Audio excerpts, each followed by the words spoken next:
Welcome to Bridging the Gap to Connections, the talk show, where we begin by sharing your stories and spotlighting your shine. Hello, welcome to Bridging the Gap to Connections. This is Darla Williams here, and today I have Steph Hinds.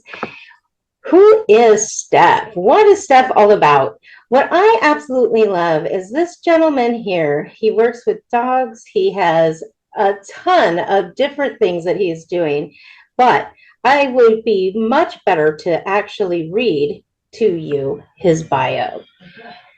Stephen Hinds, he is 58 years old, a Scottish man living in Germany. He spent 29 years in the British military, starting as an engineering soldier before moving into sports and adventure training, eventually becoming Chief Instructor at the Adventure Training Center. He's coached elite athletes, performance skiers, and high-level professionals. Later, he commissioned into the HR role, where the Army funded his MBA and deployed him twice to Afghanistan. But his real transformation began after the military, when he faced his own mental health challenges and recovery. Leadership, development, and coaching were always part of his career. But as he worked with CEOs and executive teams, he started recognizing the same telltale signs of burnout and stress and pressure that he had experienced himself.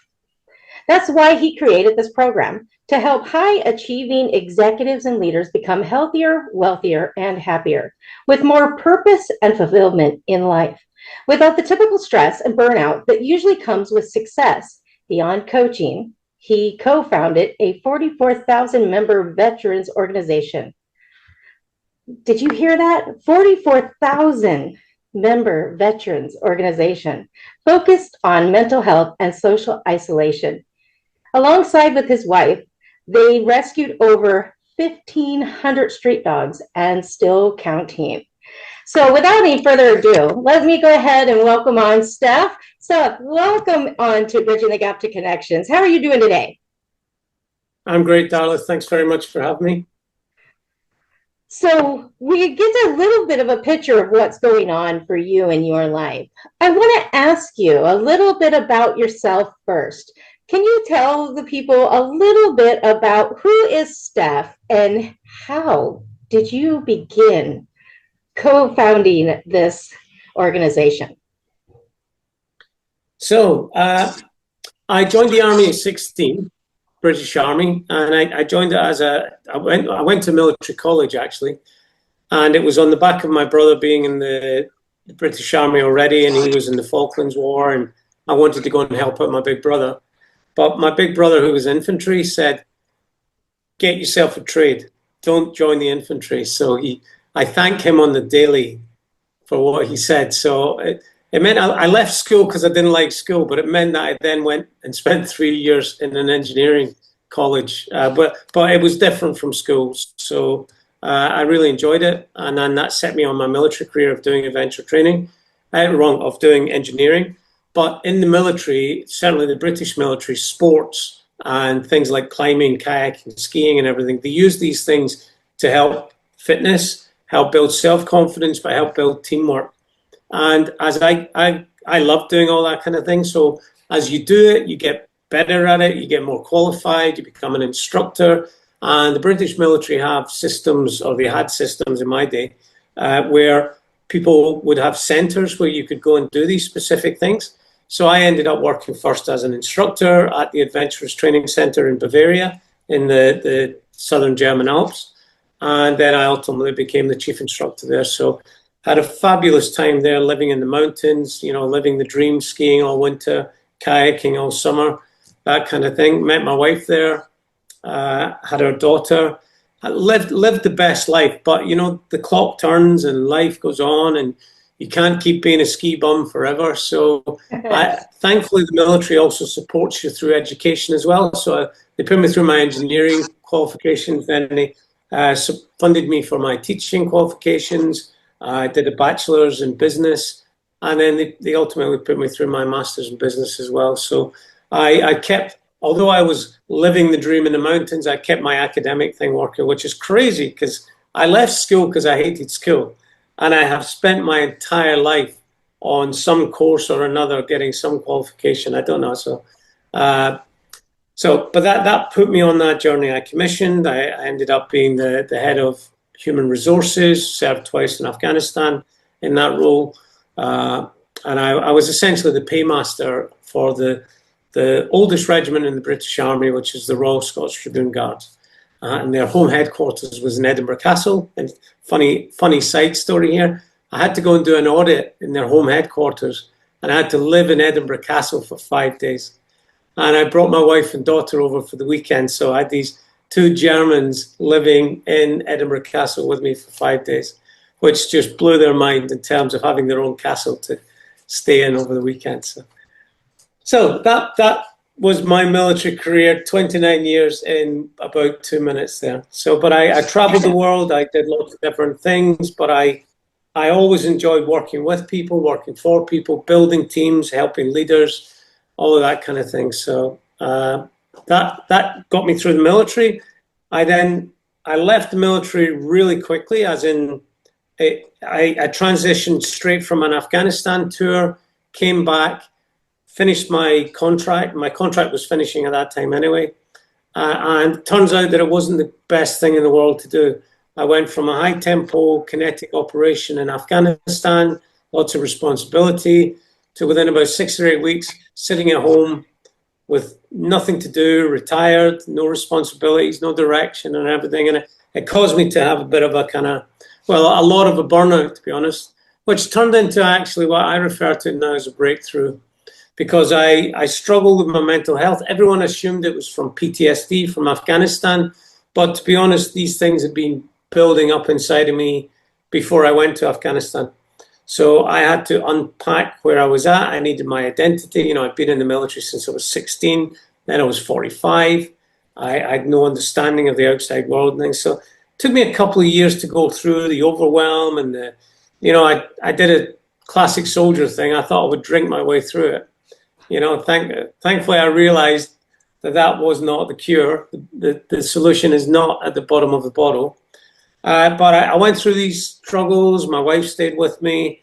And when I reflected on it, I realized if someone like me, who's had a successful career, who nailed it, went from private soldier to officer, had everything going for me, if I could struggle with my mental health, then, and I had the education and I had the intelligence to understand, I could research and articulate what I was feeling. I thought, if I can still struggle, what else are these poor guys and girls that I've worked with who don't have access to this kind of information? They're just feeling, because yourself, from a mental health perspective, when we're feeling emotions, we never ever say, well, this is probably just a natural reaction. And, I'm sure there's lots of other people out there suffering, and I'm sure there's a now, and it'll be okay. We don't think that. We automatically say, I must be weak, I must be broken, must be something wrong with me.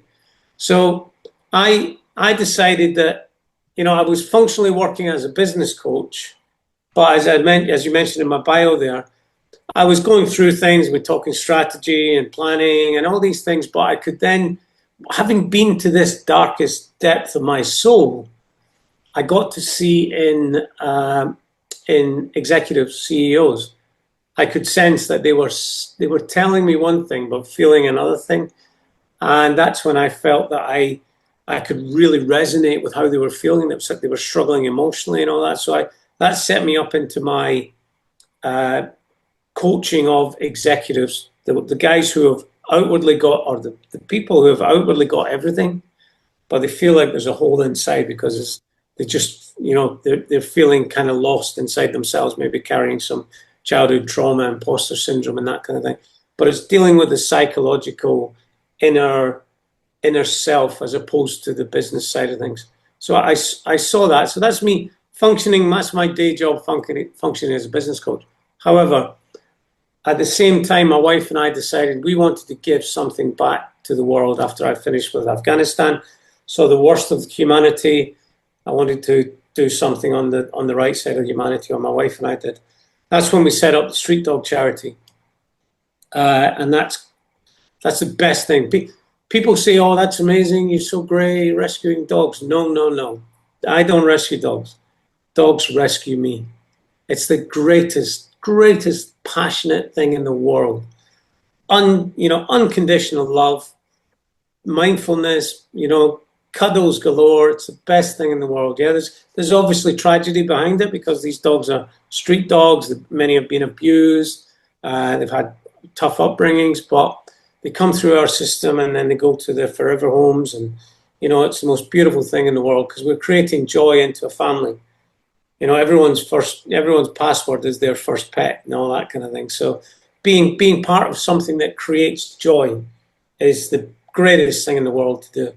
And that ties into me with the veterans group that a friend of mine and I set up. We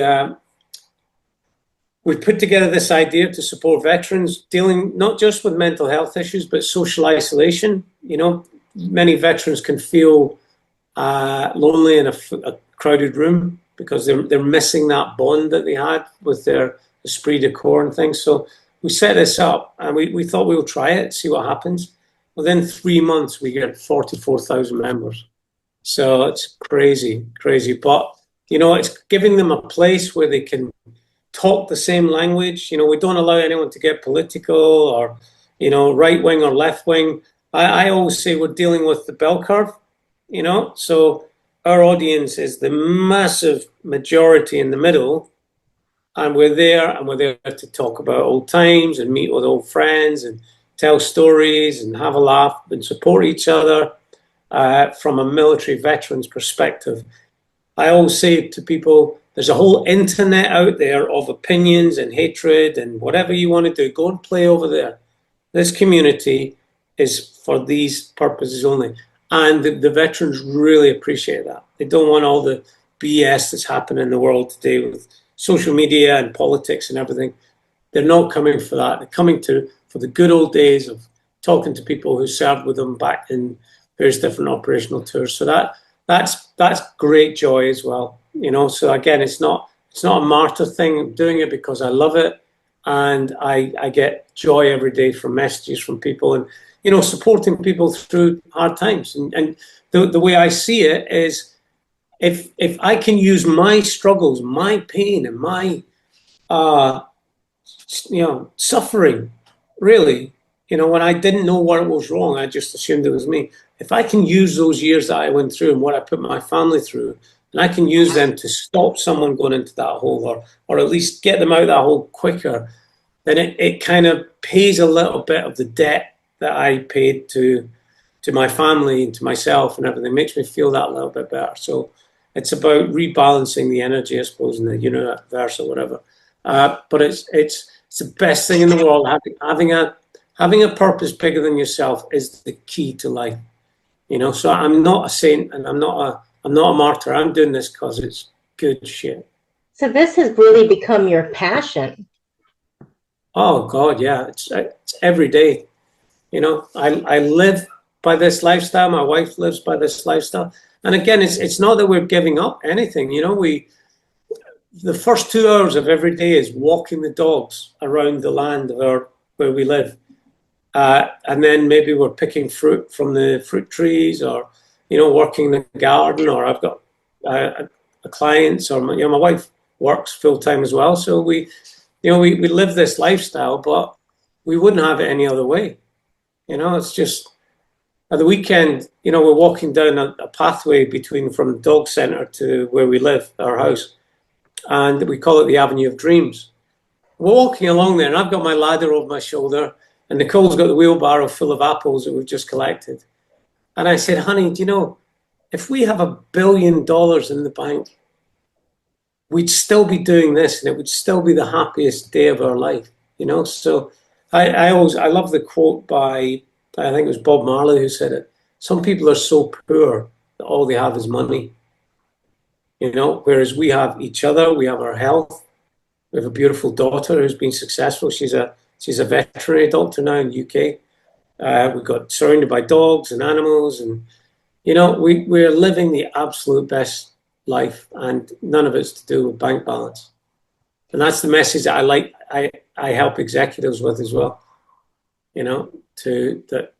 Quality of life is about finding a purpose beyond yourself. And in fact, that's what my veterans program is called, Pathway to Purpose, to help them transition out of the military and then find the kind of purpose that they had when they had a mission-led, community within the military. So I'm taking all my learnings from that and then helping them move forward with that as well. So it's all just about finding purpose. There you go. How can people reach you? Because at this point, I know that there's so much you've unpacked in regards to what you're saying, in regard to what you do and how you're helping. You're helping veterans. You're helping animals. How do people find the purpose pathway?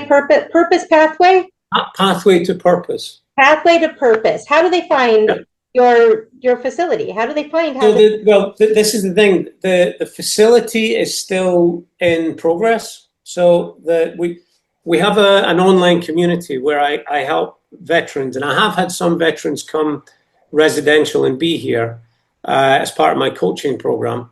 But what we are building is we have a building here which needs renovation.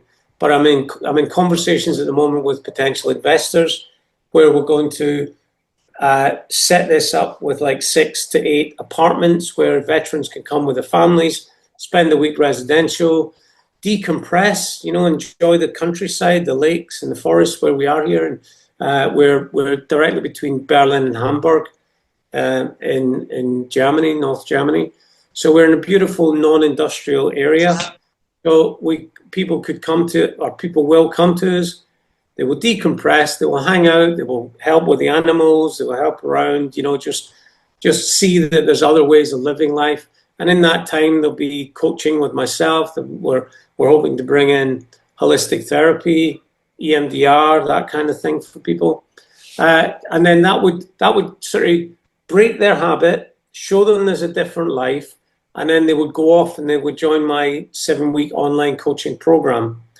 And then that would take them on a transition to their new life. These investors that I'm talking to at the moment, they're looking at leasing land from me to set up a vertical farming facility and renewable energy, sustainable products and things, modular units. And when they heard the work I was doing with veterans, they were like, veterans would make the ideal employees for managing our new facilities. So that's a kind of, a mutual supporting system that's coming in. So there's great plans on making this residential here on site here near Berlin. But, I already have a community. I told you 44,000 veterans, but I have a school community, SKOOL, called Get Smart About Stress. I've got 100 odd members in there. And we tend to meet there's 2 meetings a week. People drop in, say hello. And that's all about just dealing with the call it stress management, resilience training, just dealing with life and sharing insights and problems and mutual support for each other and everything. So at the moment, I'm accessible on LinkedIn, Facebook, and on School. But we're, within the next 18 months to 2 years, the site here will be developed residential. So that's my plans for now. I love what you're doing. And, all the way around with everything that you just talked about, you are opening doors for others to literally begin a journey to a new life. I mean, to see that there is life after the trauma. There is life that can begin again when they redevelop some things after, and realizing that they can begin setting down some of these patterns. One of the things I've learned along the way is that it is so difficult sometimes for people to get started. If they're really struggling right now, what would you tell, for people who are family members that are listening in, that are seeing someone who's come home from the military, what would you say are the perfect symptoms that are going on that would require them to reach out to places that are able to help those who are struggling right now? Well, let me explain what actually happens, and this is my opinion, right, of the transition from the military. It's not just about seeing terrible things in Iraq or in Afghanistan, right? It's a whole upset to our environment. So we join. Let's just use the army as an example, right? You join the army. You are selected into the army. You then do basic training. From day one in the basic training, whether you're a medical orderly or whether you're a paratrooper, you're told what to do, where to be. You're told to be strong. You're told to not complain. You're told to solve problems and move forward. You've always got operating procedures. You've always got a mission. You always know who's on your left, on your right, who's above you, who's behind you, who you're responsible for. You're given all this information, and you grow into this esprit de corps. So a lot of people don't make it through basic, but then the ones who do are there, and they tend to be of a type, and they become comfortable in this trust-based environment where their buddies will literally die for them, and they will die for their buddies, right? So we're in this very structured environment where everyone knows where they're at, everyone's got a badge, everyone knows what to do, what to wear, where to be. All of these things go on, right? And then we go off and we do stuff, and sometimes it's amazing and great fun and everything, and sometimes it's pretty, challenging, horrific, whatever it may be. And it's the transition out of that to suddenly have everything gone away from you. So I've been in the military. I did 29 years. It could be 5 years. It could be 3 years, right? But obviously, the longer you're in, the more impact it has. So you're now moving into a world where you're unsure. You don't know what to do, what you're going to be. You've got bills, responsibilities, and all that kind of thing. But no one cares about you. No one checks up on you to see if you're okay. You got no one behind you. You've got no one looking out for you. And you start to feel fear and insecurity. Now, this is in a military environment where you're told to be strong, don't show weakness, don't give up and all this kind of thing. And then, so you're left in an environment where you feel insecure, possibly fear. At the same time, you've lost your identity, you've lost your culture, and you don't know where to go. And again, we know from mental health, we never ever say, oh, it must be something else. There must be a solution out there. I'll just go and talk to some psychologist and he'll explain it to me. No, we don't. We ruminate, and we go into ourselves. So when you see, it's the classic, how's everything? I'm fine. Are you sure you're fine? Yeah, I'm fine. I'm okay. I'm good. Okay. He drank 3 beers last week. He drank 5 beers this week. He's on this way. He's getting angry over stupid things. All of these things, because what happens is our nervous system has 100% battery charge. Yeah. So we run through our day and we burn our battery and then we go to sleep at the end of the day. But when we have insecurities, when we have lack of direction, when we are feeling no purpose in life, we feel that. And the other thing with the military is it's a young person's game. So I spent 29 years in an environment where the oldest person there was 45, 50. Yeah. And, I was 45 years old and my cohort in the military were like silverbacks. It was like the Lion King, the old man with the white beard. And we were placed into that position where it was like we weren't retiring. We were going to the Valhalla, something like that, Mm-hmm. So you feel fear, you feel insecure. You've lived in a world where you feel like the oldest and you broke me. A lot of guys carrying injuries, that kind of thing. And you get to a point where you think, I really am past it. I am worthless. And this is what drives people to ideation, suicide ideation, these kind of things, because they're feeling lost, they're feeling weak, they're feeling vulnerable, they're feeling old anyway, and there's no point going on. No one wants to be 65 when you're hanging around with all these 19-year-old athletes. The concept, and this is why a lot of guys check out. They've also been closer to death. They've seen death close up. So, it's getting a bit deep here now, but it's an easier step to take when you've seen it firsthand. So they think they're old, they feel lost, they feel insecure, they feel vulnerable, they feel weak. And they know that death's not a big thing. A lot of them don't worry about that kind of thing anyway. So that's what's causing them. So back to my journey, started as a private all the way up to officer, right? So I call this my sawtooth development.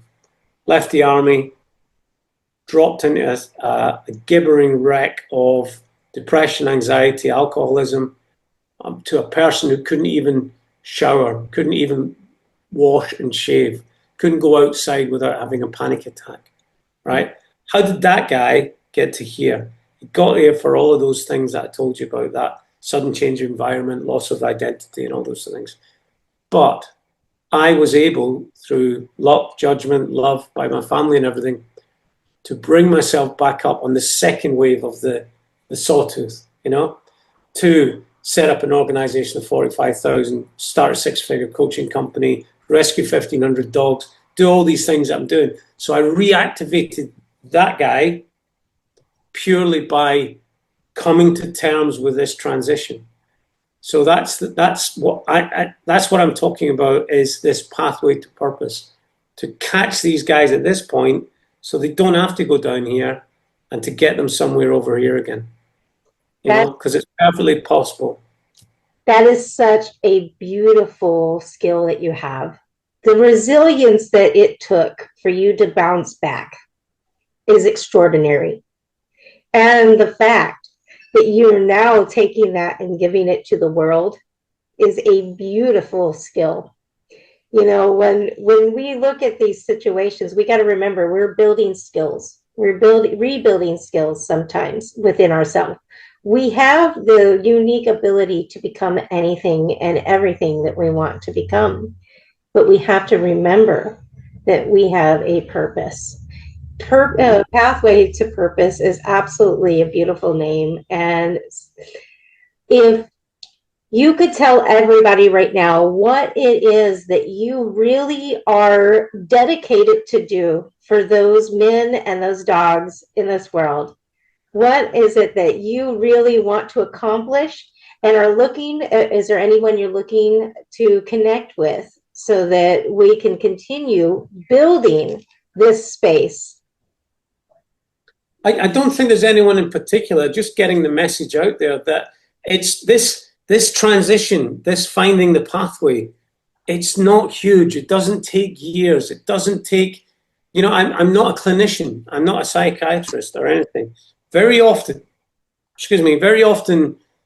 it's more effective to have a fellow veteran say, hey, I get you, I've got you, than put a veteran on a 6-month waiting list to go and speak to a psychiatrist who's probably incredibly well qualified, can understand every single pathway in neurology and neuropathy and everything that's going on in the brain. But the veteran needs connection. And they need to know, oh, you were in Afghan, yeah, Iraq, you were there, I did this, you served with them, so and so. It brings that instant membership of a club back together. And then it gives them permission to be vulnerable to someone who knows what they're talking about. There's so many veterans reach out for help and then disengage from the treatment they're getting because they sense the other person has no idea what they've been through. Understandably, you cannot understand what it's like to be at war without being at war. It's just as simple. It's not better or worse. It doesn't make them better or worse than anyone else. But it's that unique bond of being able to say, hey, yeah, I did 3 tours, I did this, I did that. And it's not a one-upmanship thing. It's like, oh shit, so you get it. You've been there, you know what it's like. Yeah, I do. Okay. And I had my mental problems as well. I had a breakdown, I had anxiety, depression, everything. Really? You? Yeah, honestly, I did. And it really, really helps with this bonding thing when I can say to them, did you feel this? Did you think that? When you got this, did you What did it feel like this when you? And shit, yeah, it did. Yeah, I know. I get you. You know, and that is worth 6 months of antidepressants, inpatient, clinical, all that kind of thing. I'm not de-edifying clinical intervention, but I believe, going back to my bell curve model, there are people who require critical psychiatric inpatient care here. There are people over here who can go on lots of tours, live life, get on with life, no problem. But there's a vast majority in the middle where they just need peer-to-peer support of someone who understands to say, it's okay, mate. I get you, you know? And that's where catching them early can make that transition a matter of weeks, you know? It's when they've been down in that hole for weeks, months, years. It can still happen, you know, pretty quickly, but you need to have that peer-to-peer intervention, you know? And to be honest, I do a 7-week program, right? Coaching online. 50% of the work and the success is achieved in the first hour. The next 7 weeks is the next 50%. Because in that first hour, they get that sense of relief where they think, my God, I'm not crazy. I'm not broken. This is a normal reaction to an abnormal environment. And this guy understands it. And that is just like taking all of the weight of the world off your shoulders. And then they say, right, what are we doing? Right, let's get into it. Now we start to build your new pathway to purpose. See what I mean? That's how it works. So it's not a linear progression. So there you go. I love what you're offering. What you are actually giving to the world around you is the ability to be seen, heard, and understood.